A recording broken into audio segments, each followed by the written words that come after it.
Welcome to my new channel, Handcrafted Homesteading, where my husband and I are transitioning from living in a big house with like a quarter acre of land, running businesses, to eventually being 100% self-sustainable and living somewhere else outside of California and buying lots of acreage and just taking care of ourselves sufficiently on the land, having a more simple, traditional lifestyle. So that's what this channel is about. It's going to be about the transition stage and then eventually full 100% self-sufficient living off the land.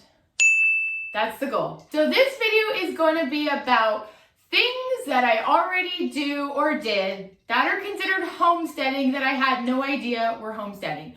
So this whole homesteading idea is new to me. I'm learning what it means. I'm learning what things incorporate homesteading. Homesteading can be on small scale and a very large scale and anywhere in between. And homesteading has different meanings to different people. So when I think about homesteading, I think about living off the land, being more self-sufficient, taking care of myself and my family, growing our own food, having animals. Will we go to a store occasionally? Yes. Will we be able to get everything 100% off the land? No. But at some point, I want to learn how to sew and make my own dresses.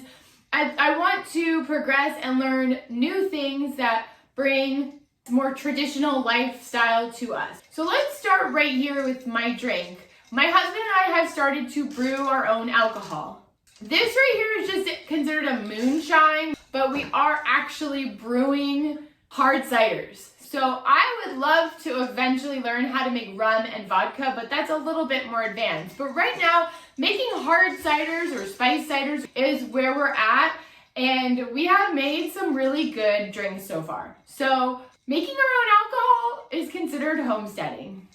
Gardening and growing our own food. So that's a little bit obvious, but I did it more just for learning purposes, and we did grow things like bell peppers, strawberries, tomatoes. We have grown lettuce and green beans. We also grew cucumbers. I have done things strictly from seeds and watched it and taken care of it to grow into a plant. And then we have just had plants that were little plants that you get at the store that are ready to be put in the ground and grow it that way. So what I would like to see for the future when I have more land is fruit trees. I would love an avocado tree. I think that would be pretty cool.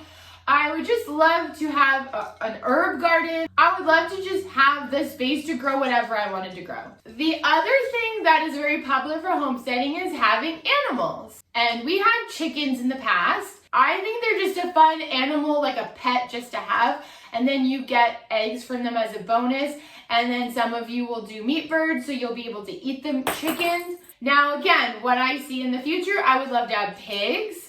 I cannot wait to have chickens again. Another animal that I didn't realize was considered homesteading are rabbits. And we used to have rabbits here also. I would love to have rabbits.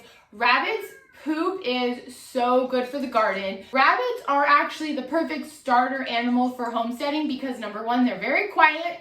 And number two, people don't really know you have rabbits. So if you can't have chickens, because chickens can be noisy, rabbits are an animal that's really good to start if you want to start your homestead. Another thing I do is baking from scratch. I have baked bread, I have a bread maker, I have baked my own bagels.